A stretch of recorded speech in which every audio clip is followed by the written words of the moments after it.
Hola, soy Lina María. Bienvenidos a este espacio de lectura, historias y compañía. Estamos leyendo una serie de relatos hermosos respecto a las guerras que han tenido que vivir los niños en tantas partes de este planeta. Guerras que no tienen sentido, guerras que viven niños que no pidieron vivir de esa manera. Este es un pequeño homenaje a todos los niños que están en Palestina, refugiados, tratando de sobrevivir cada día. Bienvenidos a este espacio. Comenzamos con el relato número 5, que se llama Puentes. Bienvenidos. Amanecía. Hacia el este, las siluetas de las montañas se delineaban contra un cielo violeta pálido con tintes rosados y el sol se abría paso entre las nubes como un huevo de Pascua pintado de amarillo. Un grupo de personas caminaba lentamente, llevando sus enseres a cuestas, maletas, bolsos, canastos, uno que otro baúl de madera rústica y vieja marchaban sostenidos en cabezas, hombros y manos. No había ni un solo perro que acompañara al grupo, debido a que en la prisión de Tronopolig no estaban permitidos los animales. La gente, más mujeres que hombres, más viejos que niños, vestía ropa gruesa y abrigada. Se cubrían con mantas de lana porque a pesar de la mañana primaveral, un viento testarudo insistía en recordar al invierno. Era una veintena de bosniaks, los primeros en regresar a Kosarak, en un nuevo país llamado Bosnia-Herzegovina. Iban paso a paso, no por cansancio, aunque parecía extraño. El campo de prisioneros donde habían permanecido aquellos años apenas se encontraba a poca distancia de la ciudad, sino por otras razones que robaban agilidad a sus pies. No era fácil volver sin que los recuerdos les pesaran. Después de todo, no solo sus casas fueron quemadas y destruidas hasta quedar como ruinas irreconocibles, sino que habían perdido a varios seres queridos. Kosarak había sido, aunque pequeña, una próspera ciudad antes de la guerra, donde habitaban en paz y armonías bosniaks y serbios, en la época en que pertenecía a la República Yugoslava. Estos dos grupos, inicialmente del mismo origen étnico, se dividieron siglos atrás en musulmanes, los bosniaks, y en cristianos, los serbios. El conflicto armado se produjo a raíz de que grupos nacionalistas serbios decidieron exterminar a los bosniaks. Una de las maneras más comunes fue la de enviarlos a campos de concentración como prisioneros de guerra. Sima Softis, una anciana bosnia de ojos vivaces y sonrisa fácil, no podía esperar a llegar a Kosarak. Allí habían nacido ella, sus padres, sus abuelos y todos sus antepasados. Ahora regresaba de nuevo a casa. Respiró profundamente el aire y sonrió. Durante los años, en el campo de prisioneros, dos cosas la mantuvieron viva: su nieto, que en ese instante caminaba de su mano, y el recuerdo del perfume de petunias, sus flores favoritas que crecían a lo largo del camino que iba desde la calle hacia la puerta de entrada de su casa. Sí, sabía que su casa ya no existía, pero ahora que regresaban, les habían ofrecido que llegarían a casas nuevas construidas por una organización formada por otros países europeos y lo primero que haría sería plantar petunias junto a su nueva vivienda. El mes, abril, era perfecto para hacerlo y en mayo o junio ya comenzarían a florecer. En cuanto a su pequeño nieto, por fin aprendería a los 5 años lo que era correr por los campos y subirse a los árboles. Sonrió ante esa idea. «Te ves contenta, Sima», dijo acercándose a ella un hombre algo mayor que también formaba parte del grupo. Era Osman Mujahik, antiguo profesor de una de las escuelas de Khorasak. Ay, Osman, ¿recuerdas aquel dicho de que un corazón pertenece a su terruño mientras continúa latiendo? Pues eso le pasa al mío. Khorasak es la única tierra que yo siempre llamaré mía. Osman frunció la frente. Ahora iban de regreso a su antigua ciudad, pero aún estaba por verse cómo serían recibidos por los serbios y, más que todo, cómo se sentirían al volver. ¿Sería posible olvidar y perdonar? Los bosniaks también se habían vengado de las injusticias pagando terror con terror. ¿Podrían ahora convivir en paz? Ellos y los otros. ¿Sería posible tender puentes entre ellos y sus vecinos que una vez los expulsaron? «Mira, abuela», señaló el niño hacia adelante, luego de un giro del camino. La anciana y Osman miraron al mismo tiempo y vieron las cúpulas en forma de cebollas gordas de una iglesia cristiana de la congregación rusa ortodoxa que apareció a poca distancia. Mientras más se acercaban, podían ver con mayor claridad los techos de las casas. Los oscuros eran de las antiguas casas, los otros de tejas de un rojo brillante de las nuevas. En tanto, en Khorasak, dentro de esa iglesia, Misho Raduvis, profesor de la misma escuela donde había enseñado Osman, se movió inquieto mientras asistía al servicio religioso. La Semana Santa había caído ese año en abril y los serbios estaban celebrando el domingo de Pascua en la iglesia que se hallaba completamente adornada con flores. Misho pensaba que había escuchado que justo ese día regresarían los primeros bosniaks y se preguntó por milésima vez cómo reaccionaría la gente. Misho pertenecía a los pocos serbios que se habían opuesto al trato inhumano que les dieron a sus vecinos, pero como estuvo entre la minoría no pudo hacer nada o tuvo temor de hacerlo. Aún no lo entendía. Sin embargo, con seguridad serían momentos difíciles los que tendrían que afrontar ahora. ¿Cómo recibir nuevamente a quienes habían despojado de todo? ¿Qué hacer con la desconfianza que su regreso causaría en la gente de la ciudad? ¿Podrían volver a vivir juntos otra vez? ¿Ellos y los otros?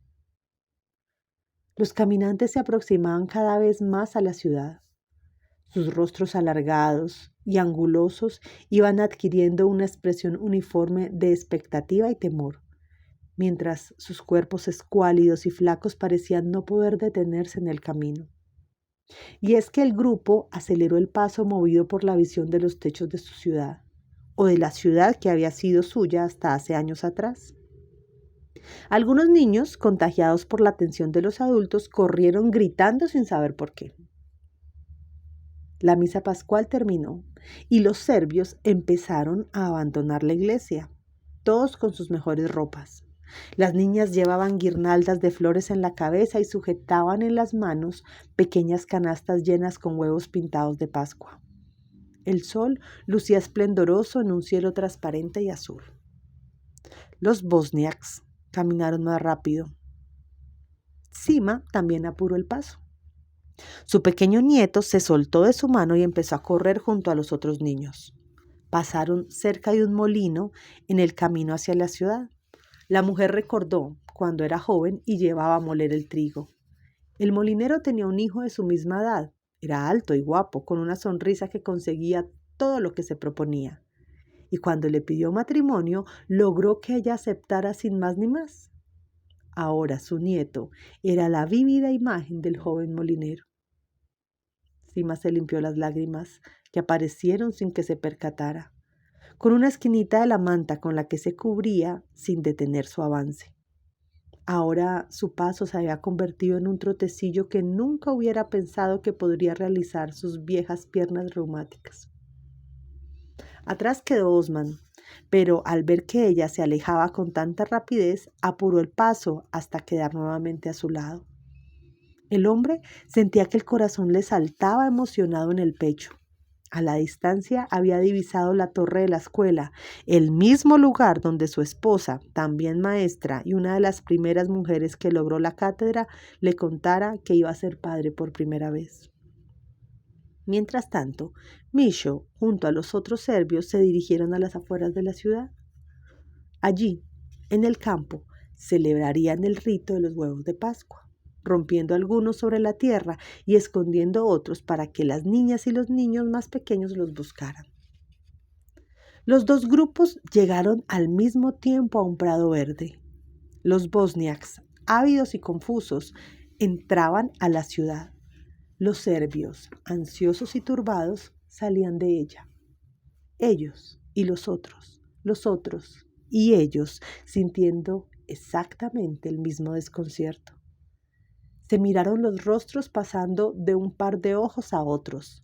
Nadie podía ocultar la mirada. Era como si tuvieran un imán en los rostros que los atraía irremediablemente. Los bosniaks intentaron saludar, pero de pronto descubrieron que no sabían cómo. Los serbios también quisieron saludar, pero no supieron qué decir. Misho y Osman se reconocieron. Habían sido profesores de la misma escuela durante tantos años. Quisieron sonreírse, hacer algún gesto de saludo, pero no pudieron y tan solo continuaron mirándose. El silencio fue tan contagioso y se profundizó de tal manera que hasta los niños callaron mirando a los adultos, esperando alguna señal o algo parecido que rompiera el maleficio de la ausencia del sonido. «Abuela, yo quiero uno de esos huevos de colores», exclamó el nieto de Sima, que se había acercado sin ningún temor a una de las niñas serbias y miraba dentro de su canasto. La niña introdujo su mano dentro del canasto, tomó un huevo de Pascua pintado de brillantes colores y se lo entregó con una sonrisa tímida. El niño fue el primero en reír. Su risa sonó como lluvia fresca.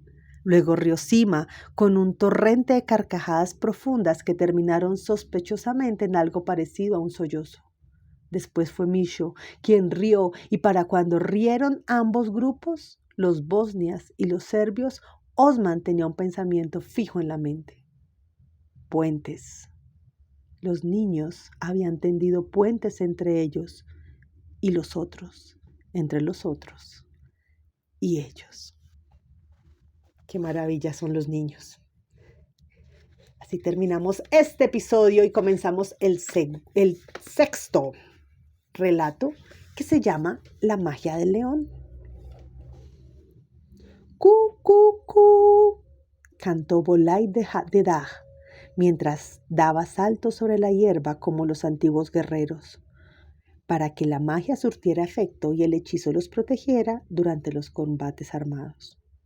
En su pecho, sobre el corazón, sangraban 5 heridas, imitando la huella de una garra de león cortadas con la punta de un cuchillo. Un grupo de niños y niñas observaban con atención cada movimiento y sonido que hacía. Los habían convertido en soldados de un grupo de combatientes llamados los Diablos Rojos en Liberia, en la parte occidental de África, y Bolai de Dag, de 12 años, era su coronel. En medio de los niños, los carbones de una hoguera a punto de extinguirse despedían destellos rojizos. La maleza estaba cubierta por la luz plateada que lanzaba una luna indiferente. «Soy soldado y mis enemigos nada pueden contra mí», repitió Bolai con voz firme, y esta vez los niños repitieron la frase. La niña se mantuvo silenciosa. Elizabeth Ducky tenía sus sospechas sobre el funcionamiento de la magia que tanto habían ponderado los líderes adultos. Esa misma tarde, al anochecer, uno de los comandantes de la brigada de lucha que los había arengado, preparándolos para el combate el día siguiente, habló sobre utilizar magia para volverse invencibles, porque así las balas rebotarían sobre sus cuerpos. Luego recibieron la orden de cavar fosas para enterrar los cuerpos de los combatientes caídos 2 días atrás, durante un ataque sorpresa del ejército. La mayoría de los caídos eran niños y niñas. A sus 11 años, Elizabeth sentía que las dos cosas no concordaban. O era posible que los soldados muertos no utilizaran magia y por eso perdieron la vida. Además, ella no tenía claro cuál era el objetivo de la lucha ni quiénes eran sus enemigos. Solo sabía que junto con otros niños y niñas de su pueblo habían sido raptados 2 semanas atrás en el momento de entrar a la escuela. Después los llevaron a un campamento militar donde les entregaron un fusil y les dijeron que ese era su nuevo hogar porque su patria, Liberia, los necesitaba como soldados y no como estudiantes. Bolai de Dag cesó de bailar quedándose completamente quieto. Tenía los ojos en blanco y todo el cuerpo, resplandeciente de sudor, le temblaba. Subió sus brazos por sobre la cabeza, inclinando suavemente las palmas de las manos de adelante hacia atrás. Sus palmas brillaban como la luz de la luna las tocaba. El muchacho se agachó y buscó en el piso el cuchillo. Lo tomó en una mano y se acercó a los nuevos niños. Era el momento del ritual mágico. El niño más pequeño del grupo se escondió detrás de Elizabeth, lo que le recordó a su propio hermano menor, quien siempre buscaba su protección cuando sentía miedo. Pero a pesar de ocultarse, ese niño fue el primero que Bolai escogió. El pequeño se abrazó de sus rodillas y ocultó su rostro llorando. No puedes hacer esto, no puedes llorar y peor aún negarte cuando yo, tu coronel, te ordené algo. Ahora eres un soldado, un combatiente. Levántate y camina junto a mí, ordenó Bolai acercándose al niño hasta quedar de pie junto a él. El niño alzó el rostro. No tendría más que unos 9 años. Ven, amigo, no te queda nada más que hacer, dijo Bolai con un tono amistoso que sorprendió a Elizabeth y aparentemente al niño pequeño también, porque se levantó de inmediato. Bolai entregó al niño una rama cortada, indicándole que la pusiera entre los dientes y que la mordiera. Luego tomó el cuchillo en su mano y con la punta realizó 5 rápidos cortes en el pecho del niño en el lugar donde suponía que estaba el corazón. El pequeño mordió la rama para soportar el dolor. No eran heridas profundas, pero de todas maneras la piel lacerada dolía y el hilo de sangre que brotó de cada una de ellas lo asustó. El niño lanzó un grito sin poder evitarlo y la rama cayó de su boca. Luego se cubrió las heridas con su mano temblorosa. Bien, bien, ahora unta tu sangre por tu pecho. Esto te hará invulnerable a las balas, aconsejó Bolai de Dag y continuó. Vamos, si queremos dormir algo esta noche tenemos que hacerlo deprisa. A ver, ¿quién sigue ahora? Nadie se acercó. Escuchen, estas 5 heridas son el símbolo del león. El león es el rey de la selva, el más valiente, el más feroz animal que jamás haya existido. Antes habitaba en toda África, ahora ha desaparecido en algunos lugares, pero continúa siendo poderoso y ustedes, recalcó, ustedes van a entrar en combate mañana. Les aseguro que se van a sentir mucho mejor si saben que están protegidos por la magia del león.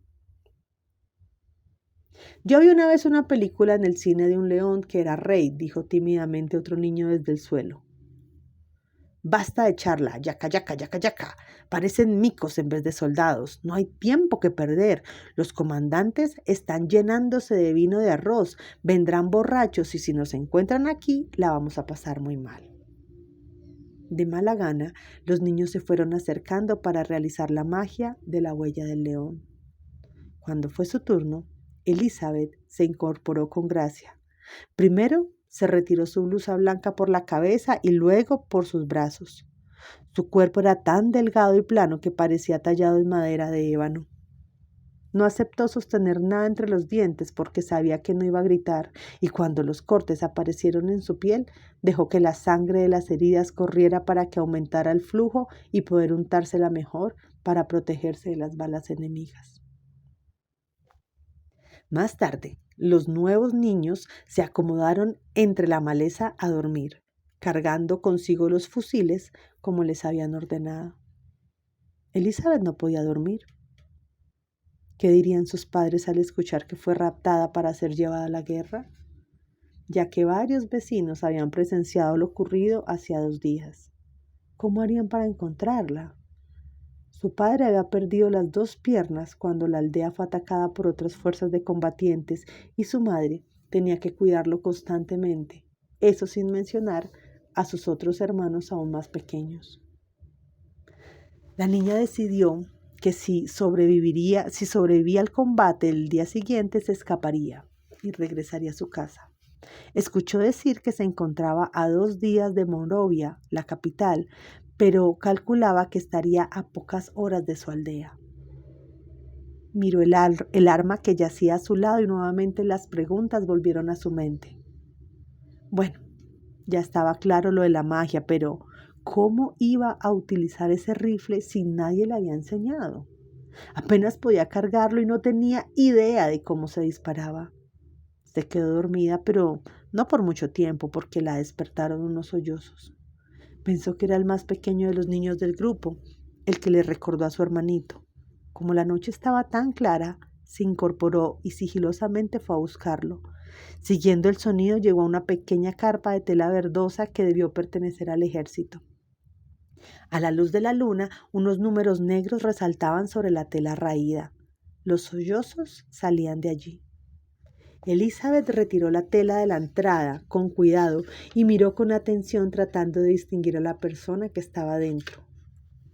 Un haz de luz de luna entró en la carpa y los sollozos callaron. Sintió miedo y trató de retirarse porque recordó que a los niños les habían ordenado dormir a la intemperie, pero una mano sostuvo su tobillo y cayó dentro de la carpa. La niña empezó a dar puñetazos a todo lado tratando de zafarse, hasta que sintió la punta de un cuchillo contra su cuello. Si te mueves, te mato, anunció una voz con calma, como quien dice, te invito a nadar en el río o a tomar un refresco. Era Volay de Dag. No vengo a hacerte daño, repuso Elizabeth. Te escuché llorar Pero no pudo terminar la frase porque sintió aumentar la presión del cuchillo contra su garganta. Bueno, te lo prometo, repuso la niña sin atreverse a tragar saliva por temor. Muéstrame las manos, demandó el niño. Quería asegurarse de que ella no traía ninguna arma para atacarlo.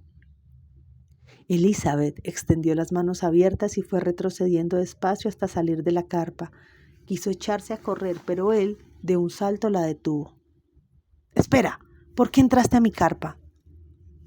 Porque esta carpa es mía y todos lo saben. Me la gané en uno de los combates que tuvimos en la frontera con Costa de Marfil. No será para que te ayude a escapar, porque no lo haré. Claro, me imagino. Vine porque escuché, porque pensaba que era ese niño pequeño quien...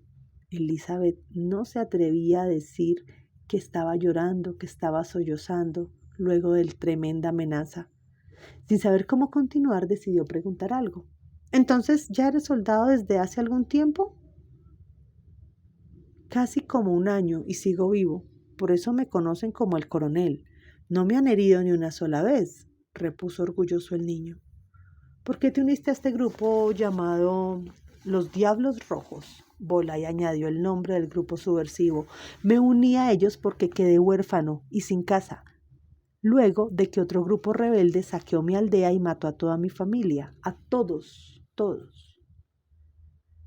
¿Y tú has matado a alguien? En los combates, quiero decir. Elizabeth sintió una cierta fascinación macabra al preguntarlo. A algunos. De vez en cuando sueño sobre eso. A veces me siento mal, pero solo por las noches. Como esta noche, ¿cierto? Te advertí que no lo mencionaras. Perdóname. ¿De verdad crees que existe la magia del león? La niña pensó que ese era el momento de averiguar muchas cosas, puesto que él parecía dispuesto a hablar. Bolai de Dag la miró con cierta desconfianza. ¿Por qué iba a perder el tiempo conversando de esas cosas con esta niña sin que quizás no estaría allí la próxima noche? Sin embargo, quizás esa era la razón por la cual sería más fácil hablar. Dicen que sí. A veces yo creo que es verdad, mejor dicho, es verdad, aseguró inquieto, y contó cómo durante el año de guerra que había sobrevivido siempre hacía el ritual de la garra del león.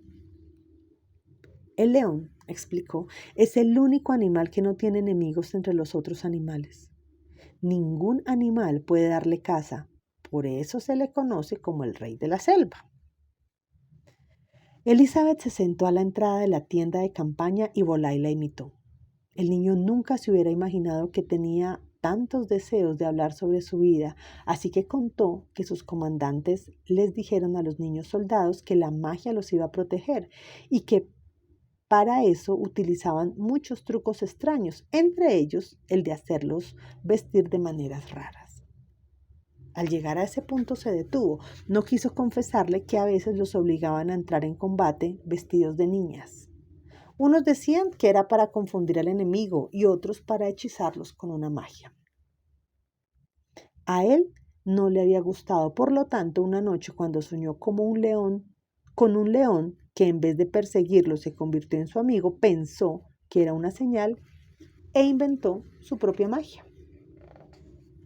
Esto no molestó a los comandantes y desde ese momento siempre realizaba el mismo rito antes de un combate, aunque reconoció que a los otros niños no siempre les daban los mismos buenos resultados. Bolai continuó hablando mientras Elizabeth escuchaba sin perder un solo detalle. Así supo sobre las drogas que los comandantes les daban a los niños diciendo que eran píldoras mágicas, una magia que lograría que sus corazones se llenaran de valor para que no tuvieran miedo de luchar en los combates. Pero Bolai admitió que, luego de la primera vez que tomó una, se sintió enfermo con tan aterradoras alucinaciones que nunca más lo hizo y a partir de ahí fingió tragarlas, pero en realidad las escupía cuando nadie lo miraba. Al día siguiente, de madrugada, los soldados se despertaron. Pusieron en fila a los niños, vestían pantalones cortos y camisas blancas. Los nuevos las llevaban manchadas con la sangre del ritual de la noche anterior. Todos amarraban sus cabezas con las típicas bandas de distintas telas de colores, distintivo de los combatientes de Liberia. Algunos niños sostenían con destrezas los fusiles, otros los cargaban de cualquier modo. Elizabeth los sostenía por la culata y sobre su hombro, de tal manera que cuando giraba, golpeaba al niño más cercano.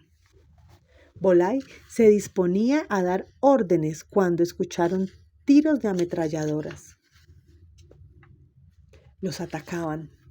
Los niños y las niñas se lanzaron al suelo con las manos sobre la cabeza.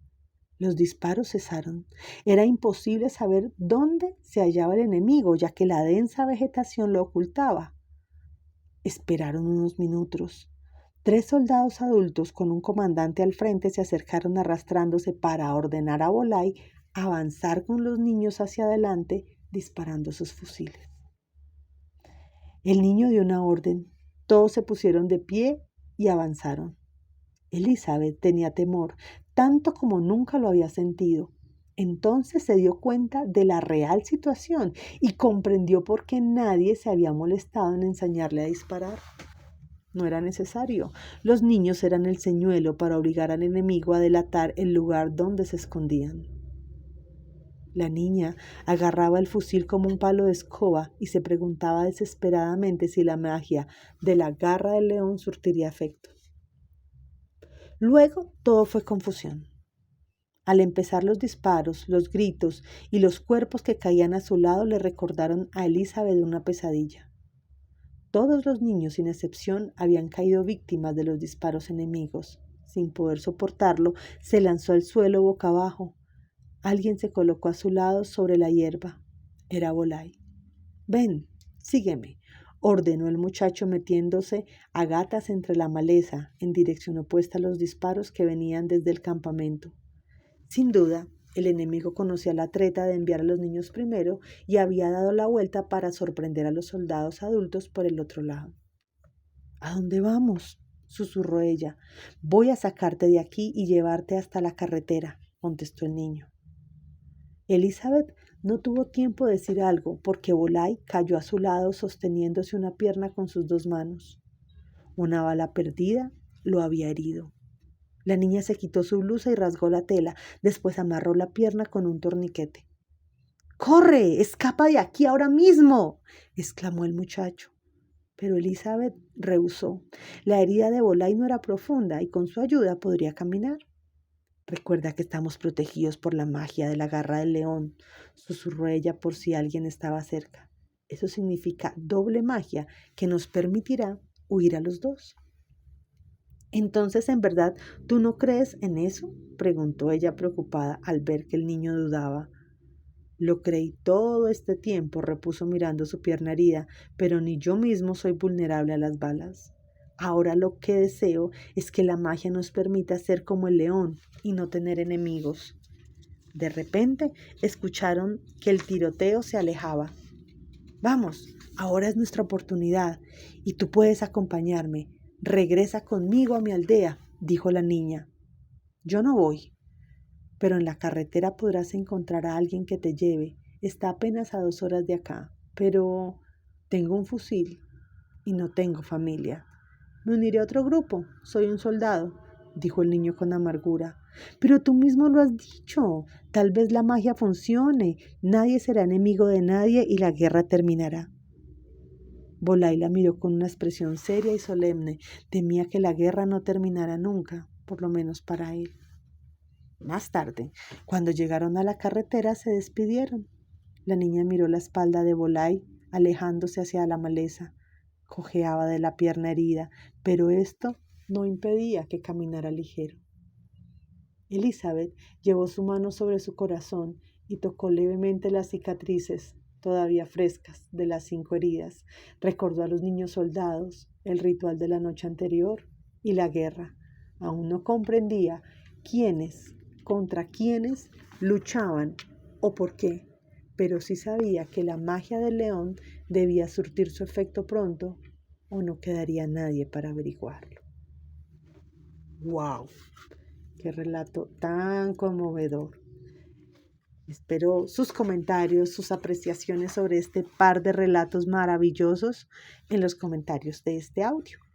Gracias por escucharme, gracias por darle me gusta y gracias por compartirlo. Un abrazo especial y un saludo grandote, grandote y una oración al cielo por todos los niños de Palestina.